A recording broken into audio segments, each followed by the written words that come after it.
So இப்போ நம்ம செய்ய போகிறது வந்து பீஸாக்கு வந்து நான் என்ன பண்ண போகிறேன்னா ஒரு 250 ml ஆஃப் வாட்டர், அதில் வந்து 2 ஸ்பூன்ஸ் ஆஃப் சுகர் சர்க்கரை, அதில் வந்துட்டு 1.5 ஸ்பூன் கிட்ட வந்து நம்ம ஈஸ்ட், இதை வந்து வெதுப்பான தண்ணி, சுடு தண்ணி கிடையாது, வெதுப்பான தண்ணியில் போட்டு ஒரு 5 மினிட்ஸ் கிண்டி விட்டுட்டிங்கன்னா ஸோ இது வந்து இந்த மாதிரி நுரைச்சி ஆக்டிவேட் ஆகிடும் ஈஸ்ட்டு. ஸோ இது ஆக்டிவேட் ஆனோன்னா நம்ம வந்து என்ன பண்ணோன்னா மாவு வந்து ரெடி பண்ணணும். ஸோ மாவு ரெடி பண்ணுறதுக்கு ஃபஸ்ட்டு ஒரு பாத்திரத்தை எடுத்துக்கோங்க. அதில்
ஸோ 350 ml ஆஃப் மைதா எடுத்துக்கிட்டேன்.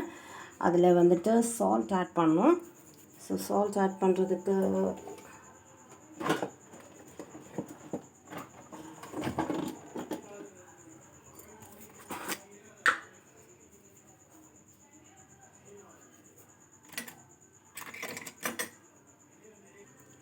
நான் இவ்வளோ உப்பு எடுத்துக்கிறேன்.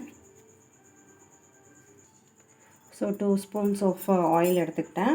ஸோ இதை நல்லா அப்படியே சும்மா எல்லா இடமும் படுற மாதிரி கிண்டி விட்டுக்கிறேன்.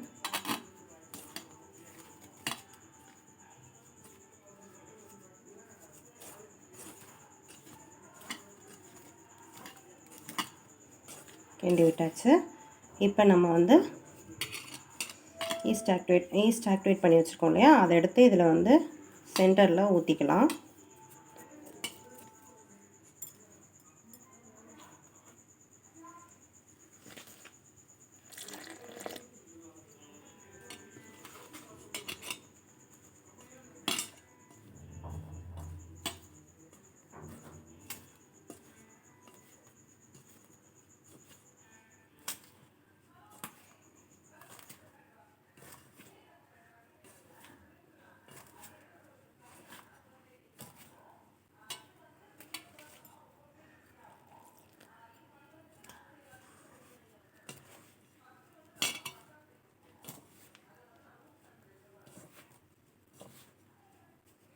இதை நான் பிணைஞ்சிட்டு உங்களுக்கு ஸோ இப்போ நம்ம பிசைஞ்சு வச்சதை ஒரு அதாவது என்ன சொல்கிறது, கிச்சன் ஏரியாவில் வந்து நம்ம வந்து நல்லா போட்டு நல்லா இழுத்து அதாவது இப்படி பிடிச்சி இழுத்து நல்லா அழுத்தி நல்லா நம்ம எப்படி மசாஜ் பண்ணுவோமோ அந்த மாதிரி நல்லா மாவுக்கு நல்லா ஒர்க் கொடுக்கணும். நல்லா ப்ரெஷர் கொடுத்து நல்லா அதை நல்லா நீவி இழுத்து நல்லா பிசையணும். நல்லா பிசைஞ்சு ஒரு 50 மினிட்ஸ் நல்லா பிசைஞ்சு அதை நீங்கள் வச்சுட்டு அதுக்கு மேலே ஒரு ஈர துணியை போட்டு மூடி வச்சிட்டிங்கன்னா காயாது. ஸோ தட் அது வந்து ஒரு 1.5 மணி நேரம் கழித்து இந்த டவ் வந்து, அதாவது இந்த மாவு வந்துட்டு அப்படியே டபுள் த சைஸ் ஆகும், நல்லா பெருசாகும், இந்த சைஸை விட பெருசாக தெரியும். ஸோ அதையும் நான் காட்டுறேன். ஸோ 1.5 மணி நேரம் நம்ம வெயிட் பண்ணணும் இந்த விஷயத்துக்கு. இதுவே வந்துட்டு இது வெயில் காலம்னா கொஞ்சம் சீக்கிரம் வந்துடும், மழை காலம்னா கொஞ்சம் லேட்டாக வரும். ஸோ கொஞ்சம் 2 ஹவர்ஸ் டைம் எடுத்துக்கோங்களேன். ஸோ 2 ஹவர்ஸ் வந்து நீங்கள் அதை வந்து உரமாக வச்சுருங்க. வச்சோடனே அது ரெடி ஆகிடும். ரெடி ஆனதுக்கப்புறம் நம்ம பீஸா செய்ய ஸ்டார்ட் பண்ணலாம்.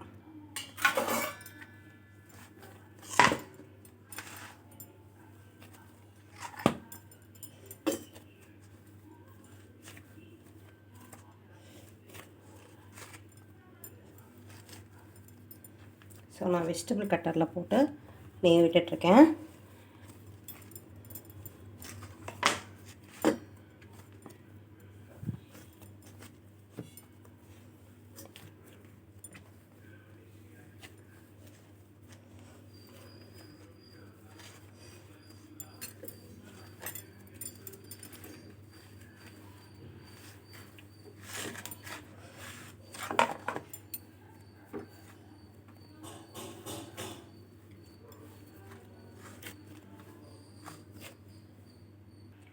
ஸோ டவ் வந்து நல்லா பெரட்டி எடுத்தாச்சு. ஸோ இப்போ வந்து நல்லா கொஞ்சம் எண்ணெயை தடவி சுற்றி எண்ணெய் தடவி இதுக்கு மேலே ஈர துணியை போட்டு மூடி வைக்க போகிறோம்.